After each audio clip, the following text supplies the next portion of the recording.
Dans cet Intermarché à Morlanway, les vols sont en augmentation, c'est le moins qu'on puisse dire. Ici, les voleurs n'ont pas eu le temps de perpétrer leurs méfaits. L'alarme a fonctionné. Et la sécurité ne s'arrête pas là. Le magasin est surveillé par pas moins de 37 caméras. Mais ici, les clients sont observés par un système tout à fait particulier. Quoi ? Des caméras intelligentes ? Pas vraiment.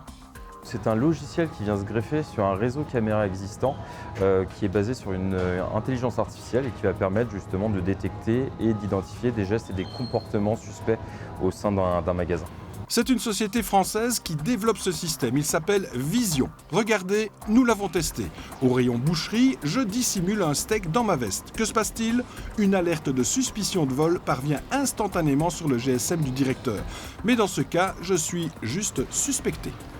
C'est seulement si je ne paye pas à la caisse ce que j'ai dissimulé dans ma poche que je deviens voleur.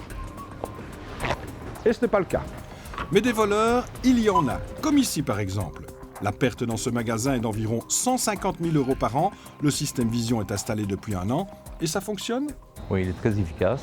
Nous avons récupéré 0,25% du chiffre d'affaires, ce qui représente plus ou moins 25 000 € par an pour une surface comme la mienne. Mais le système est critiqué. Une association française, la Quadrature du Net, estime que Vision est illégal. Il contreviendrait à l'article 9 du RGPD, le Règlement général sur la protection des données, qui dit ceci.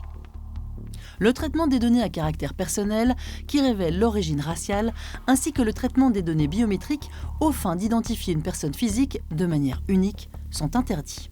Une donnée biométrique, c'est par exemple une reconnaissance faciale. Mais pas que, semble-t-il. Les avis divergent complètement. Le logiciel développé par Vision, son but et son objectif, c'est d'identifier des gens parce qu'ils ont un comportement que le logiciel a considéré comme suspect, parce qu'ils vont bouger d'une certaine façon, parce que le bras va sortir, etc. Et donc ça, ce sont des données qu'on dit comportementales et qui sont comprises dans les données biométriques qui ont une protection particulière dans le règlement européen. On n'est pas du tout basé sur la reconnaissance biométrique, on n'est pas sur la reconnaissance identitaire, bien au contraire, on ne reconnaît pas les gens, c'est vraiment l'analyse du geste et de la dissimulation qui est faite. Donc aujourd'hui, il n'y a pas de souci à ce niveau-là et au niveau de la législation. Alors, qui a raison entre la société Vision et l'association Quadrature du Net ? Pour le savoir, allons voir un avocat spécialisé dans les nouvelles technologies.